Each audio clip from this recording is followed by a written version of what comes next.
Okay, today I will show the steps of the examination of the respiratory system. Really, the respiratory system can be examined anteriorly and posteriorly. Prior to that, as always in medicine, we have to take a permission from the patient and to introduce yourself for him and to provide him with full privacy. I'll take a permission from the patient. السلام عليكم. شلونك؟ زين إن شاء الله اليوم. تسمح لنا نفحص صدرك إن شاء الله. إن شاء الله.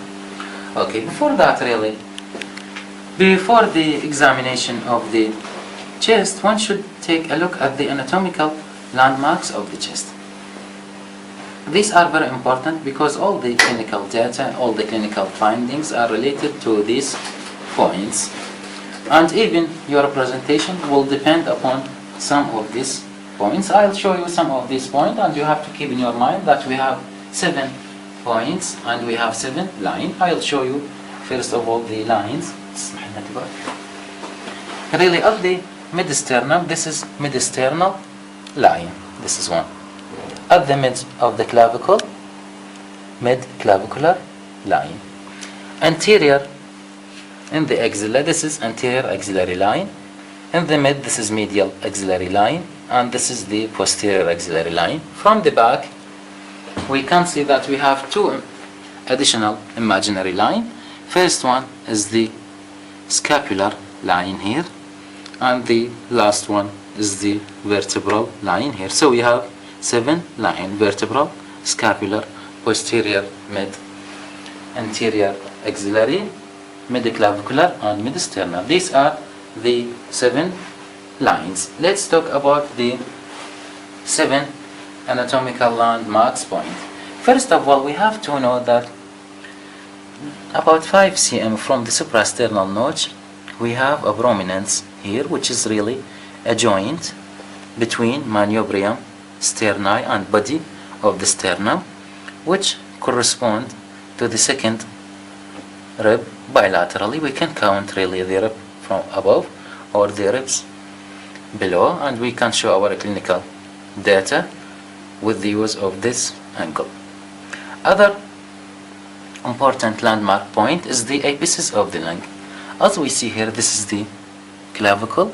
This is about the inner third of the clavicle, just 2 to 4 cm above the inner third of the clavicle. The apex of the lung is located. This is the left apex, and here is the right apex.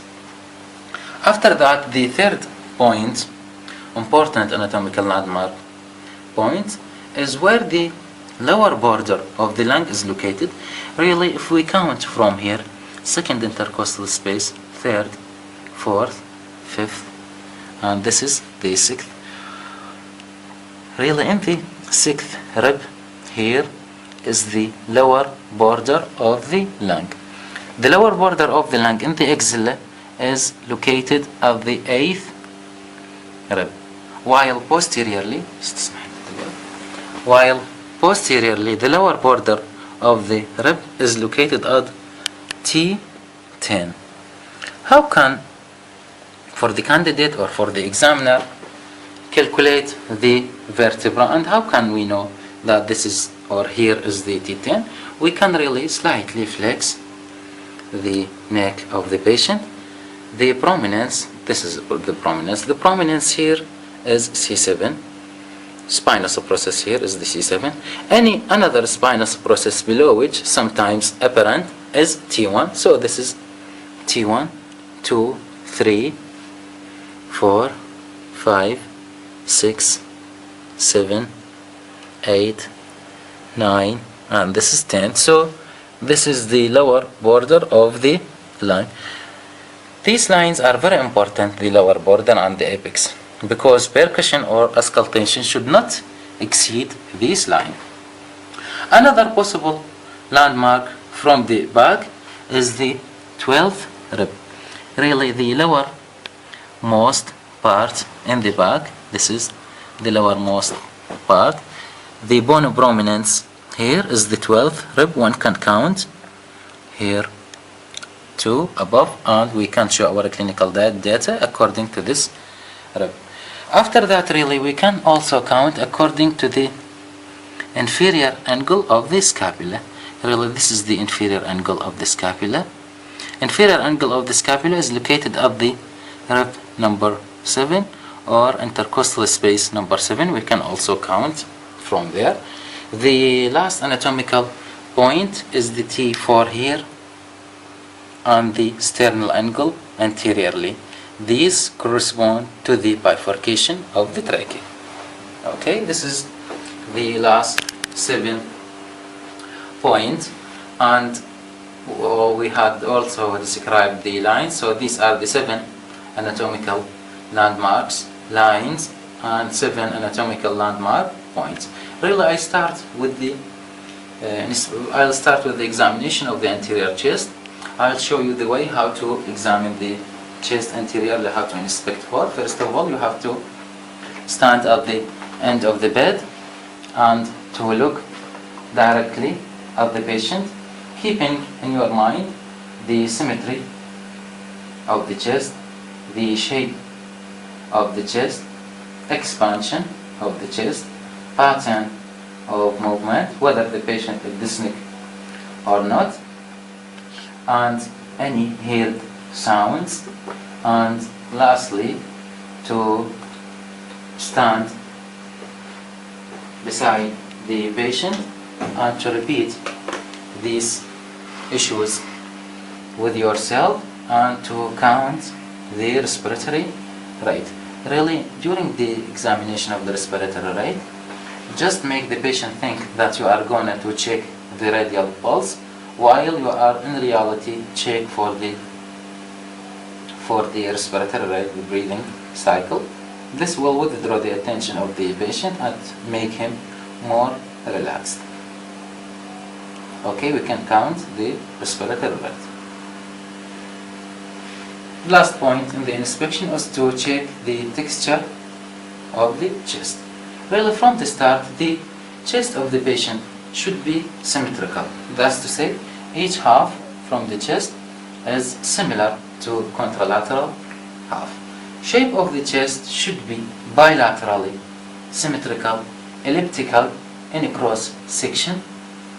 The transverse diameter more than the anterior-posterior diameter, and there must be no bending either laterally or anteriorly, no bending.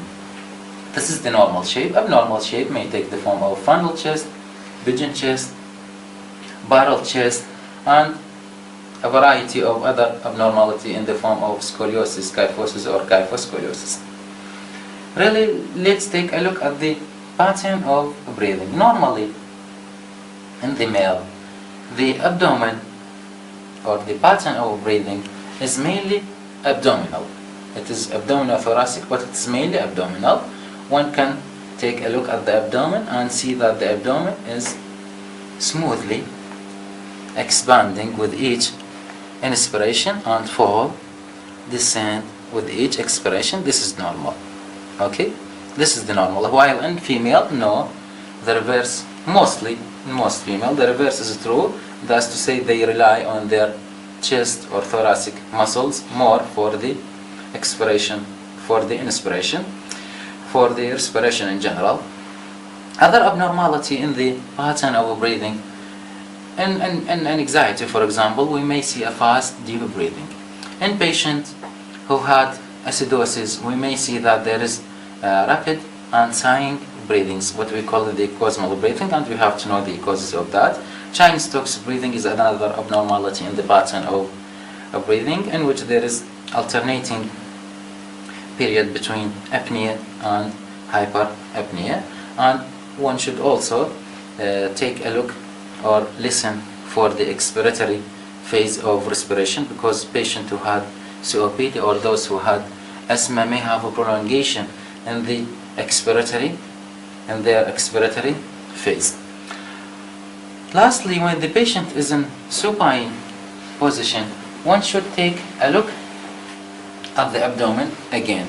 If the abdomen, instead of being raised with each inspiration, being sunk with each inspiration, sunken with each inspiration, this is what we call it abdominal paradox or Hoover sign, which is the result of diaphragmatic fatigue or diaphragmatic paralysis, in which the diaphragm will be pulled intrathoracically because of the accessory muscle usage from the patient side, with the resultant that each inspiration is accompanied by descent of the abdomen instead of rising. This is what we call it abdominal paradox. After that, we should take a look for the patient if he is dyspneic or not. How I can know that the patient is dyspneic? I look at the L-nasal. The L-nasal is dilated in case of dyspnea. I look at the platysma of the sternocleidomastoid of the costal muscle. These are the accessory muscle of respiration. If the patient uses them, the shoulder will raise with each inspiration, and the patient in reality is in sitting position. These are the inspiratory evidences from the patient.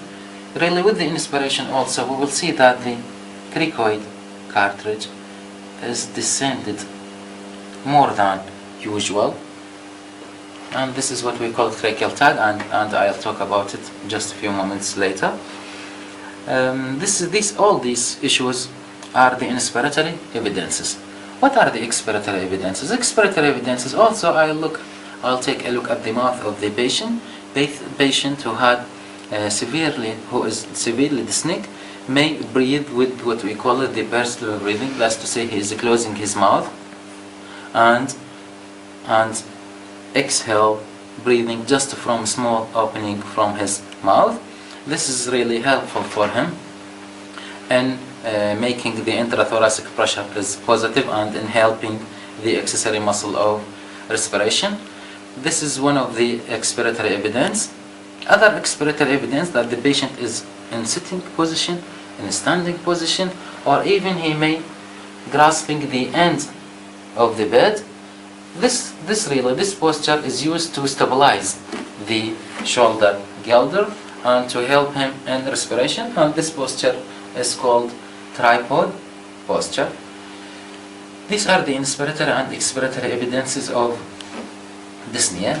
After that, we shall look at the texture of the chest, whether there is any abnormality in the form of, for example, gynecomastia, if the patient had dilated superficial veins in case of superior vena cava, if he had any scar or he had any incision in his chest.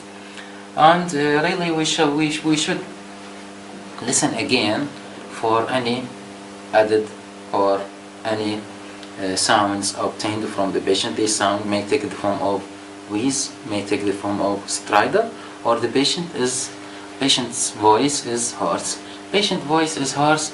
This is really obtained from the start of the examination, when you meet the patient and ask him to, for example, take off his clothes. The patient, when he talk, he may appear that he had a harsh or rasping in quality his speech, or the patient even had an aphonia, and this is due to laryngeal or extralaryngeal diseases. Stridor is due to obstruction really in the upper airway, in the trachea or in the larynx, and wheeze due to narrowed bronchi, whether by secretion, whether by spasm, whether by foreign body, or so on. All these issues really are about the inspection of the chest. Okay, the next step in the examination of the anterior chest regarding the respiratory system is the palpation. Really, in the palpation, first of all, we should ask the patient about any area of pain, and if present or if not, we can check it with each zone. Really, how can we know the zones of the chest? The zones of the chest can be obtained anteriorly via the following points: the sternal angle and the second rib here and here. What is above it is the upper zone. From the upper zone up to the fourth rib is the middle zone. From the middle zone to the sixth rib or 2 below is the lower zone. So we have upper zones, middle zones, and the lower zones. I'll ask the patient about any pain. اكو اي وجع بصدرك؟ تمام. اوكي هنا ما عندك، هنا ما عندك، وهنا اوكي، وهنا ولا هنا اكو. اوكي. So there is no pain. This is just to detect whether there is any pain and tenderness or not. After that you have to check for the epic speed. You have to localize it. Really, in the examination of the precordium we had already described this issue. Really, this is the epic speed, and one should count from the sternal angle here and to check whether it is displaced or not. After the epic speed, one should check for the axillary lymphadenopathy. We had already examined this during the general examination. The left arm of the patient, I'll hold it by left arm and I'll examine by my right arm the lateral group, the anterior group, the posterior group, lateral group, and deeply inside is the central group.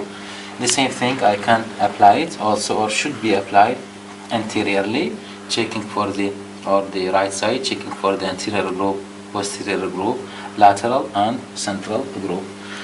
After that, really one should check for the trachea. The trachea also had been examined or described in the general examination, either by this maneuver or by this maneuver, and we have to know that the trachea is centrally located and slightly to the right. After that, I'll ask the patient to sit to check for the tracheal tag in the following manner. I'll put my finger between suprasternal notch and the cricoid cartilage, and to see the cricoid cartilage, how much it descends with the inspiration. Really, if the cricoid cartilage, the distance between the cricoid cartilage and the suprasternal notch is less than 4 or 3 finger, this indicates that the patient is dyspneic and this distance is shorter than usual. After that, I'll check for the vocal fremitus and check the chest expansion. Vocal fremitus really is a vibratory sensation felt over the chest, and what is important in the vocal fremitus is to know whether it is unilaterally or just one side, it is diminished or increased while the contralateral side is normal. This is very important. That's to say, or in other words, you have to know that the abnormality in the vocal fremitus is just when it is unilateral. Bilaterally, it is very difficult to know it is increased or it is decreased, because you may need for a normal person. In the following manner, I'll check for vocal fremitus. I'll use my palmar side, especially the base of the finger, in such a manner. First of all, at the apex or at the upper zone, and I'll ask the patient to say 44 in Arabic. كل 44 هسه 44 هسه 44. Okay, I'll check upper axillary zone 44, lower axillary zone 44. Okay, if any area is reduced, can be clinically very significant if it is decreased or increased as compared with the contralateral side. After that, I'll check for expansion of the chest. I'll check the expansion here with a tape measure, while in the lower part of the chest I'll check it with a bare hands. Okay, ما عاد بس تسمح لنا.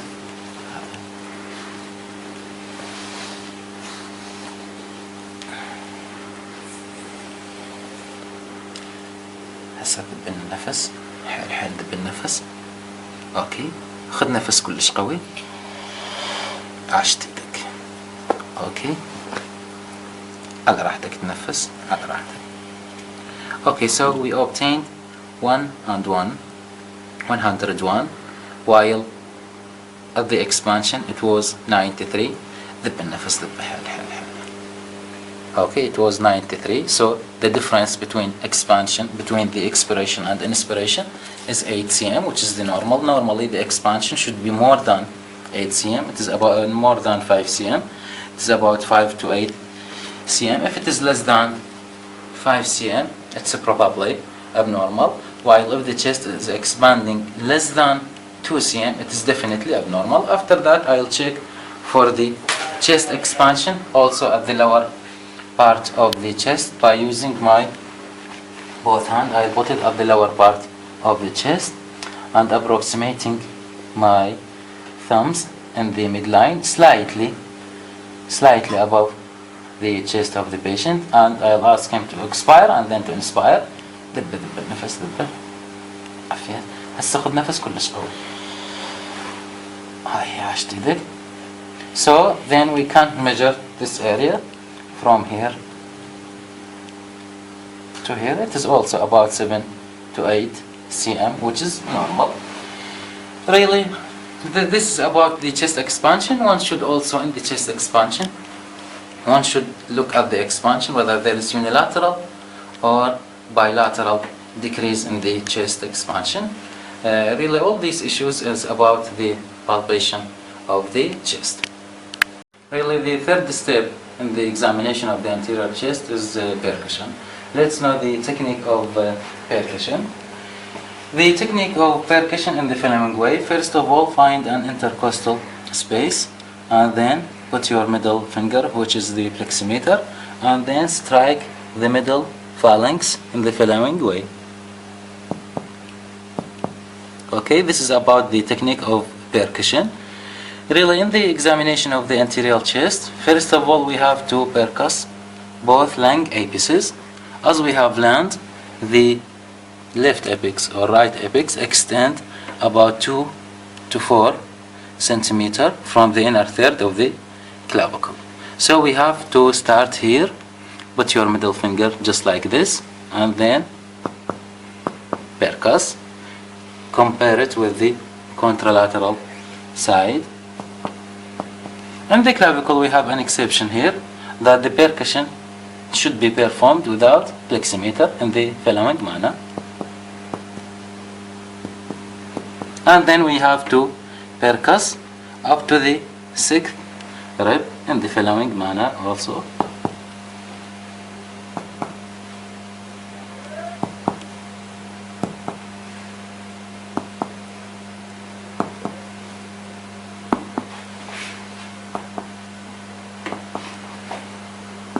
And then the axilla, we will choose an upper axillary area, compare it with the contralateral side, and lower axillary point. The question here is why we choose the 6th rib anteriorly and we choose the 8th rib in the axillary area. These are the borders of, or lower borders of the lungs.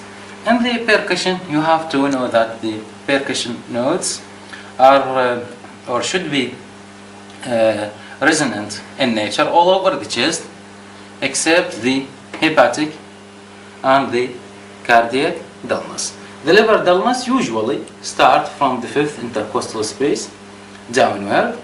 The examiner or the candidate should know about the type of the percussion note, whether it is resonant, which is normal, or hyper-resonant, abnormal, and may occur in, for example, in pneumothorax.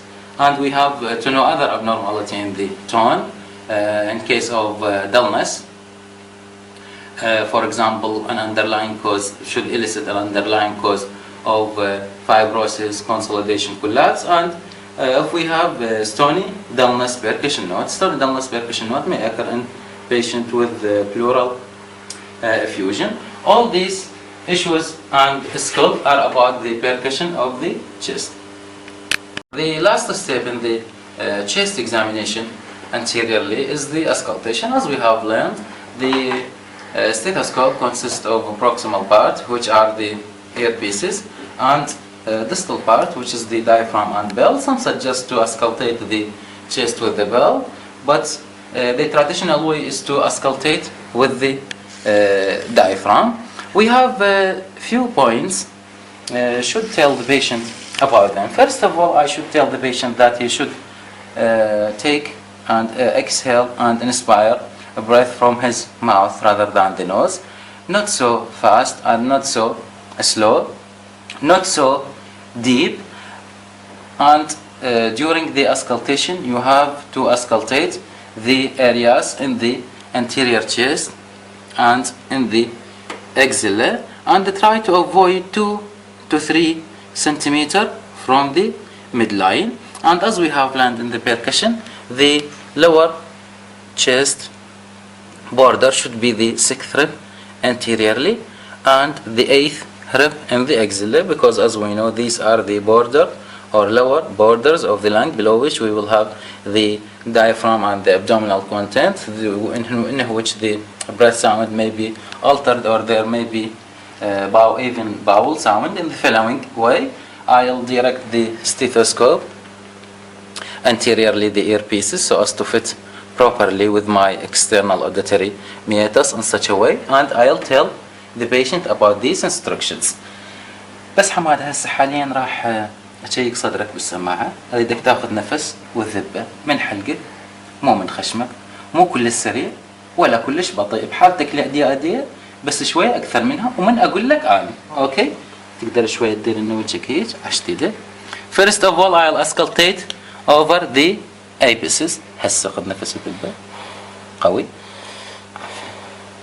هسه خذ نفس وذبة.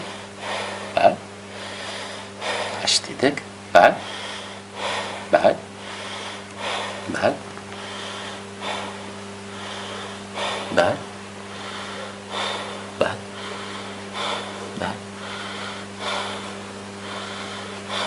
بعد بعد بعد.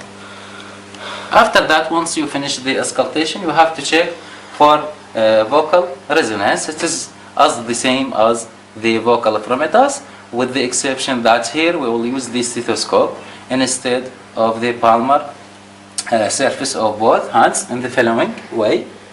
قول 44 44 44 44 44 and so on. You have to continue all these areas. Really, in the auscultation of the chest, you have to put in your minds the following way.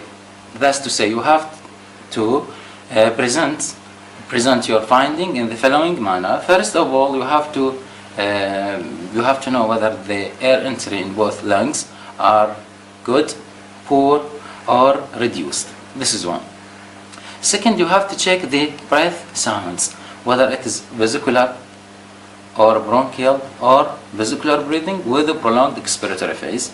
And the third one, check whether or not the patient had any adventitious or added sound in the form of wheezes, crackles, pneumothoracic leak, and pleural row. Let's take a look really about the breath sounds. We have the following breath sound. When you hear the chest of the patient, I'll draw it or show it now. We have the first one, in which there is full inspiratory phase, third expiratory phase with no gap. This is vesicular breathing. The second type of breathing is that of full inspiratory phase, gap, and full expiratory phase. This is bronchial breathing. And the third type is vesicular breathing with a prolonged expiratory phase, in which there is an inspiratory phase, full, and then expiratory phase that is prolonged. This is vesicular breathing with a prolonged expiratory phase.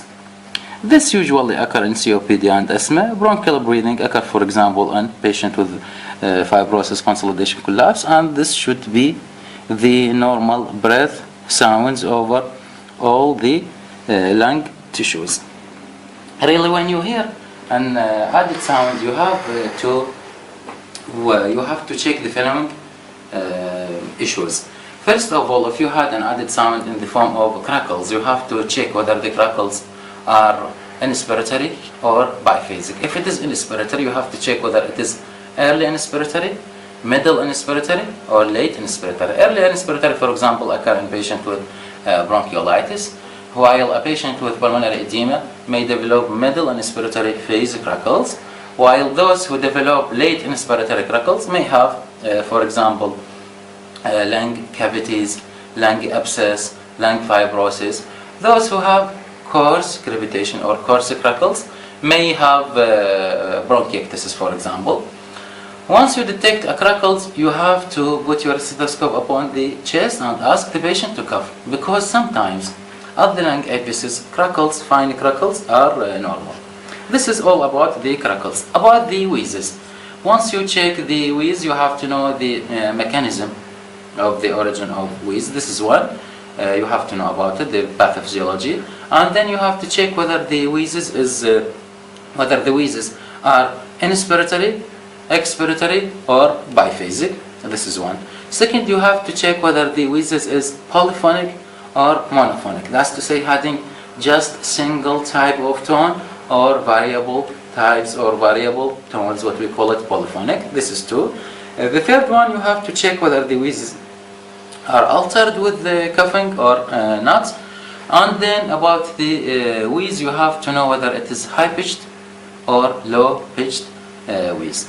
Really about whether it is low-pitched or high-pitched wheeze and whether it is polyphonic or monophonic, these are mainly designated for postgraduate candidate, while the undergraduate student candidate should know just about the wheeze, about the mechanism behind their origin. This is one, and whether the wheezes are expiratory, inspiratory, or biphasic, and whether or not it is altered with the cough. And really this depends upon the guidelines provided in their college or in their medical school. All these issues and techniques are about the auscultation of the chest anterior. Okay, regarding the examination of the back, as we have learned from the anterior chest examination, we have here a posterior check examination. First of all, we have to inspect and then to palpate, percuss, and lastly we have to auscultate in the following manner. First of all, you have to inspect both areas in the back for symmetry, shape, the expansion, and listen for any heard sound, and you have to detect the intercostal recession for dyspnea if the patient is dyspneic. Also listen for any wheezes, for any stridor if the patient had, or if he or she had a prolongation in his expiratory phase. After that you have to palpate. Really we have 3 steps in the palpation. First of all about tenderness, and then vocal fromitus, and then chest expansion. First of all I should ask the patient about an area of pain. Okay, then you have to detect it. اكو هسه وجع هنا هنا هنا هنا. Also you have to choose upper and lower zones in the axilla bilaterally. After you detect that there is no pain, you have to check for vocal fromitus in the following manner also. 44 هسه هسه هسه هسه اشتبك. After that you have to detect for chest expansion in the following manner. First of all, try to detect the spinal process number 7 after asking the patient to flex his neck. This is the C7, below which T1, T2, T3, 4, 5, 6, 7, 8, 9, and here is 10. You have to approximate your thumb in the midline, slightly elevating it, and ask the patient first of all to exhale and then to take deep breath. هسه دبلنا نفس كلش قوي قوي قوي، ذبه ذبه عشت ايدك. هسه اريدك تاخذ نفس كلش قوي عشت ايدك. هاي اوكي، this is هاي على راحتك. So this is the expansion, or this is the difference between inspiration and expiration, and I'll check it how much. It is about 7.5, the difference between inspiration and expiration. So the chest expansion is 7.5, which is normal, because normally more than 5, more than 8. If it is below 5, it is abnormal, definitely abnormal if it is below 2. All these issues about the palpation, and then we have to percuss. As we have learned previously, you have to percuss multiple areas in the back, also include the axilla with you, and you have to instruct the patient to perform the following maneuver.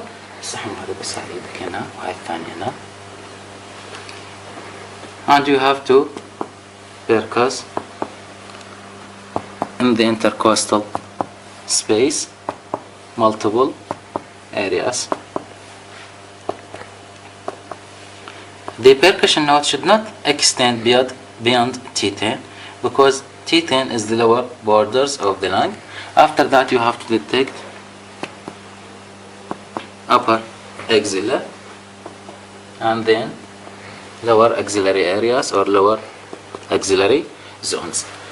After the percussion have been completed and also the same issues, the same finding of that of the anterior chest, you have to check or auscultate the back of the patient and also ask the patient or tell him about the instructions that he should breathe from his mouth, not so deep, not so fast, and you have to auscultate in areas that is not close to 3 centimeter from the midline. هسه حماده نفس الحالة، النفس على راحتك، مو كلش قوي ولا كلش سريع، تاخذه من حلقك مو من خشمك، ومن اقول لك انا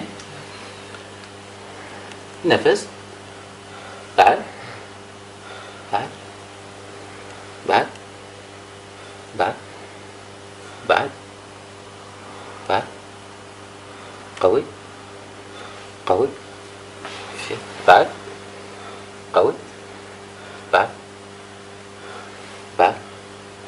Okay, after that, once you complete the auscultation, you have to ask the patient about the to say in Arabic 44 for the vocal resonance. Vocal resonance is the same as vocal affirmatus, and instead beside that we use the stethoscope. بس حاليا 44 بعد بعد بعد. Okay, you should continue and listen over all areas of the back, but because he is a volunteer, I'll omit intentionally, I'll omit the rest of the back. Really, during the examination, if you find an area of consolidation, for example, and so on, and you detect that the patient had a bronchial breathing, you have to detect whether the patient had agaphony or whispered bacteriology in the following manner. For whispered bacteriology, listen over the abnormal area, that of bronchial breathing, and ask the patient to whisper something. I'll ask him to whisper 1, and then in the same tone, the same word, I listen for over the normal area for comparison. If we suppose that this patient had here an area of bronchial breathing, I'll perform the whispered bacteriology in the following manner. حماد اريدك بينك وبين نفسك همس تقول واحد، كلنا واحد، اوكي بس همس، اوكي يلا قول عشت ايدك هسه، اوكي and compare both areas. Usually over the consolidated area, over an area of a bronchial breathing, the whispered sound will be perceived and heard louder than the normal area. This is about whispered bacteriology. And about agaphony, the agaphony asks the patient to say in the following manner. I'll auscultate over the abnormal area, as we suppose this is the abnormal area, and here over the normal area also for comparison. Ask the patient to say the heard sound. If it is truly bronchial breathing, you will hear nasal in the following manner. You ask him to say you will hear اوكي هسه حاليا قول لنا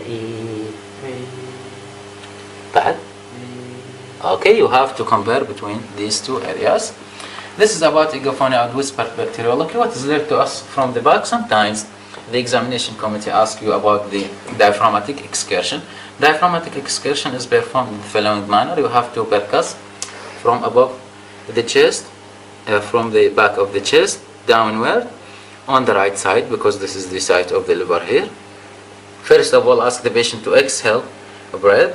When you reach area of dullness, then ask him to inspire air and detect the difference between expiration and expiration. This difference should be more than 4 to 5 cm and indicate that the diaphragm is ascending up and down during breathing. هسه اريدك تتبنى نفس من صدرك وتبقي صدرك فارغ. يلا تبنى حال. اقطع نفسك طيب.